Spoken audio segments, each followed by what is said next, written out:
এই মুহূর্তে কেন্দ্রীয় শহীদ মিনার থেকে যুক্ত হচ্ছেন সহকর্মী শাতিলা শারমিন ও ফারুক ভূঁইয়া রবিন। সরাসরি যাচ্ছি তাদের কাছে।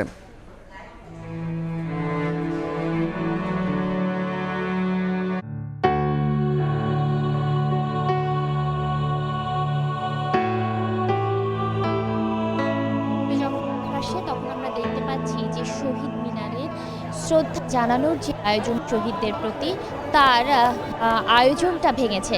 তার মানে হচ্ছে ঢাকা বিশ্ববিদ্যালয় কর্তৃপক্ষ যে আয়োজনটি করেছিল সেই আয়োজনটা কিন্তু তারা শেষ করেছে। এখন সর্বসাধারণের জন্য শহীদ মিনার কিন্তু খুলে দেওয়া হয়েছে। এই খুলে দেওয়ার মানে হচ্ছে যে এখন আমরা শ্রদ্ধা নিবেদনের জন্য নিজ নিজ থেকে যারা আসছেন তারা আসছেন, যারা শ্রদ্ধা নিবেদন শেষ করেছেন তারা এখানে ঘুরে বেড়াচ্ছেন পরিবার পরিজন নিয়ে। এছাড়া আমরা দেখেছি যে আশপাশের যে এলাকা, সেই এলাকায়ও আমরা অনেক মানুষকে দেখছি আসলে এই শহীদ মিনারকে ঘিরে তারা পরিবারের সঙ্গে এসেছেন, যারা তারা ঘুরে বেড়াচ্ছেন, শহীদ মিনার ঘুরে দেখছেন, শিশুদেরকে শহীদ মিনার দেখাতে নিয়ে এসেছেন অনেকে। সেই অবস্থাটা আমরা দেখছি, কেউ কেউ স্মৃতি সংরক্ষণের জন্য ছবিও তুলছেন। আমার সঙ্গে আছে সহকর্মী ফারুক ভূঁইয়া রবিন। আমরা সকাল থেকেই দুজনে জানাচ্ছিলাম শহীদ মিনার বেদি থেকে সর্বশেষ তথ্য। রবিন। শাতিলা, আসলে যে মূল আনুষ্ঠানিকতা যেটা সেটা কিন্তু শেষ হয়ে গেছে কিছু সময় আগে, কিন্তু মানুষের যে স্বতঃস্ফূর্ত অংশগ্রহণ কিংবা স্বতঃস্ফূর্তভাবে আসা সেটা কিন্তু যে থেমে নেই, এখনও কিন্তু আসছে। আমরা দেখতে পাচ্ছি যে এখানে কিন্তু যে মানুষের যে উপস্থিতি সেটা কিন্তু একটু মানে সকাল 10টা-11টা নাগাদ যেরকম ছিল একেবারে যে ঢল, অর্থাৎ প্রভাব ফেরির যে ঢল ছিল একদম পলাশী মোড় পার হয়ে যেটি নীলক্ষেত পর্যন্ত চলে গিয়েছিল, তো সেই জায়গাটা হয়তো বা যে ভিড়টা কিছু কিছু সময়ের তুলনায় কমে আসছে। কিন্তু এখন যেটি আমরা দেখতে পাচ্ছি যে এর আগে যেটি দেখা যেত যে তখন সামাজিক, সাংস্কৃতিক কিংবা রাজনৈতিক সংগঠনগুলোর ব্যানারে যে শ্রদ্ধা নিবেদন সেটি আমরা দেখছিলাম কেন্দ্রীয় শহীদ মিনারে, কিন্তু এখন আমরা যেটি দেখতে পাচ্ছি যে একেবারে আপামর জনসাধারণ যারা আছেন তারা কিন্তু এখানে আসছেন স্বতঃস্ফূর্তভাবে। তারা কেন্দ্রীয় শহীদ মিনারে তারা আসছেন। শিশুদের উপস্থিতিও কিন্তু বেশ চোখে পড়ার মতন। তাদেরকে তাদের যে অভিভাবকরা জানাচ্ছেন যে একুশ সম্পর্কে, শহীদ মিনার সম্পর্কে, ভাষা আন্দোলন সম্পর্কে, জাতির গৌরব গাথা সম্পর্কে, অর্থাৎ নতুন প্রজন্মকে যে পুরনো প্রজন্মের যে আত্মত্যাগ তার সঙ্গে আসলে একটি পরিচয় করিয়ে নেওয়া, সেই বিষয়টা কিন্তু আমরা এখন শহীদ মিনারে দেখতে পাচ্ছি। শহীদ মিনার প্রাঙ্গণে আসলে শিশুদের হাতে আমরা ছোট ছোট পতাকা দেখছি, তারা ছোট ছোট পতাকা নিয়ে শহীদ মিনার প্রাঙ্গণ ঘুরে বেড়াচ্ছেন। আসলে অভিভাবকরা, আপনি ঠিকই বলেছেন, অভিভাবকরা ওই শেকড়ের সন্ধানটি আসলে তার পরবর্তী প্রজন্মকে দিয়ে যেতে চান, যার জন্য একটি জাতিরাষ্ট্র গঠন হয়েছে, বাংলাদেশ নামে একটি দেশ আমরা পেয়েছি, যাদের আত্মত্যাগে আসলে আজ এই পর্যায়ে জাতি হিসেবে পৌঁছতে পেরেছে এইখানকার এই জনপদের মানুষ। সেই সমস্ত ইতিহাস হয়তো এই এত অল্প বয়সে ওরা বুঝে যাবে না, কিন্তু অভ্যাসটা তৈরি করা, শহীদদের প্রতি শহীদ মিনার চেনানো, স্মৃতিসৌধ চেনানো, এই যে ধারাবাহিকভাবে যে শিশুর মনন গঠনে যে জায়গাটা তৈরি করা, সেই জায়গা তৈরির কাজগুলো কিন্তু অভিভাবকরা ঠিকই করে যাচ্ছেন। রাষ্ট্রীয়ভাবেও সারা দেশ জুড়ে আমরা জানি বিভিন্ন আয়োজন চলছে এবং বিভিন্ন সামাজিক সাংস্কৃতিক সংগঠন তাদের বিভিন্ন অনুষ্ঠানের মধ্য দিয়ে আসলে 21শে ফেব্রুয়ারি পালন করছে।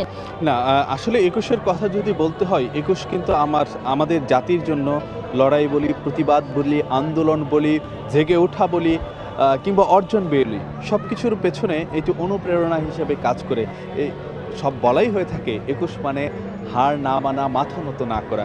এই যে 21 কেবলমাত্র 1952 সালের 21শে ফেব্রুয়ারির মধ্যে দিয়ে কিন্তু তার যে মানে এতটুকুর মধ্যেই তার আন্দোলন বা সীমাবদ্ধতা নয়। 21-এর কথা যদি আমরা বলতে যাই, সেই 47-এর পর থেকে 48 সাল থেকেই কিন্তু যে শুরু করতে হয়, 1948 সাল থেকেই কিন্তু মানে পাকিস্তান আমলে রাষ্ট্রভাষাকে মানে বাংলা ভাষাকে রাষ্ট্রভাষা হিসেবে স্বীকৃতি দেওয়ার মানে দাবিতে সোচ্চার হয়েছিলেন এখানকার মানুষ, পূর্ববঙ্গের মানুষ। সেটা কিন্তু ধাপে ধাপে আন্দোলন সংগ্রামের মধ্য দিয়ে কিংবা বিভিন্ন কর্মসূচির মধ্য দিয়ে, নানানভাবে সংগঠন করবার মধ্য দিয়ে এবং দাবি ওঠার মধ্য দিয়ে সেটি কিন্তু ধাপে ধাপে সেটি 1952 সালের 21শে ফেব্রুয়ারি পর্যন্ত এসে ঘটায়, সেখানে 144 ধারা ভঙ্গ করা এবং বরকত, শফিক, রফিক, শফিক জব্বার তাদের আত্মত্যাগের বিনিময়ে কিন্তু 21শে ফেব্রুয়ারি আসে এবং সেই আত্মত্যাগের বিনিময়ে কিন্তু রাষ্ট্রভাষা হিসেবে বাংলা রবিন, তখন আমরা স্বীকৃতি শুধু পেয়েছিল। 21কে স্বাধীনতা বা একটি দেশ এনে দিতে দেখিনি ধাপে ধাপে, বরঞ্চ ইতিহাসের যে মোড়ে মোড়ে আসলে এই জাতি থমকে দাঁড়িয়েছে, দেয়ালে পিঠ থেকে গেছে। না, 21 কিন্তু অনুপ্রেরণা হ্যাঁ, হয়ে 21 কিন্তু পরবর্তীতে মানে পাকিস্তানি শাসক বা শোষণের বিরুদ্ধে যে নানান আন্দোলন সংগ্রামগুলো গড়ে উঠেছিল সেখানে কিন্তু অনুপ্রেরণা হিসেবে কাজ করেছিল।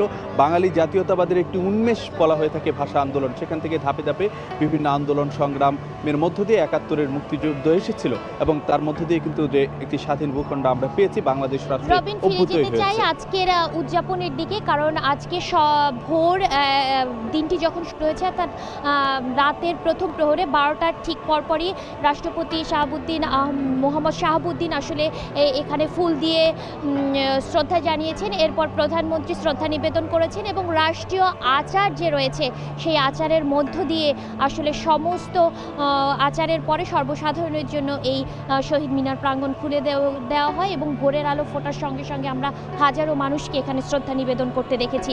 আমি শাতিলা শারমিন এবং আমার সহকর্মী ফারুক ভূঁইয়া রবিন আমরা প্রতি ঘন্টায় চেষ্টা করেছি আপনাদের সর্বশেষ তথ্যটুকু দিতে কি হচ্ছে এই বেদি থেকে। এখান থেকে সর্বশেষ যে তথ্যগুলো আমরা দিয়েছি এবং সাধারণ মানুষের যে মৌন যে শ্রদ্ধা, সেই শ্রদ্ধা যে আমরা দেখেছি, সেই জায়গা থেকে শহীদদের প্রতি শ্রদ্ধা জানিয়ে আজকের মতো শেষ করছি। শহীদ মিনার প্রাঙ্গণ থেকে আবারও দেখাবে অন্য কোনো উৎসবে, অন্য কোনো আয়োজনে।